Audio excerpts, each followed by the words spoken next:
And Douglas, let's start with you this morning, just because looking at the cases that are lining up, Oklahoma certainly leading the way, but there are lots of states' attorneys generals who are looking at this, but also local municipalities that are looking at ways to come at this too. How do you think this really shapes up?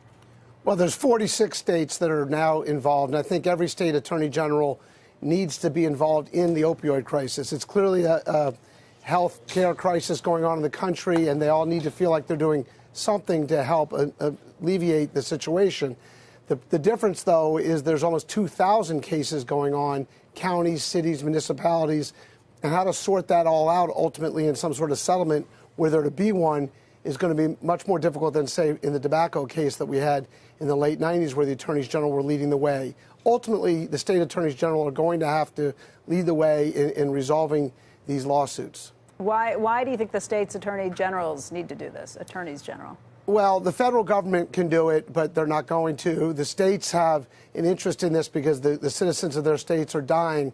The difficulty, though, of course, is there are so many different levels in the supply chain here. There's manufacturers that actually make the product. Then there's the distributors that take the product from the manufacturers to the pharmacy. And then the pharmacy hands out the drugs on legitimate, hopefully, prescriptions. And the problem, of course, is if you're addicted to an opioid, you're not going to go bang on the door, say, of Johnson & Johnson and say, please give me my prescription. You're going to go to a bad doctor. But the bad doctors, unlike the Sacklers, don't have the money. So the state AGs are trying to sort of wrap all these different groups up in these lawsuits and come to some sort of resolution based on alleged claims of marketing these products and saying that they weren't addictive when the allegations are that the companies knew that they were. But, I mean, I guess the difference between this and tobacco is that tobacco, even when it's used properly, can still kill you. When you have a situation like opioids, there is a legitimate medical use and people who were also helped by it along the way. So how do you sort that out from how this is going to shake out, too? Well, that's exactly right. This is not like tobacco in that sense. I mean, the FDA approves the opioids. Opioids have a legitimate purpose in our healthcare arsenal. People, if you've ever been in severe pain, you want to actually use the painkillers. The problem, another problem they have, which is different than tobacco, is you mentioned, of course, there's no legitimate use for smoking cigarettes. If you smoke cigarettes, you will get addicted and you will ultimately die. That's not the case for painkillers. If used appropriately and properly, you won't die. Your pain will be alleviated. So there's a difference there.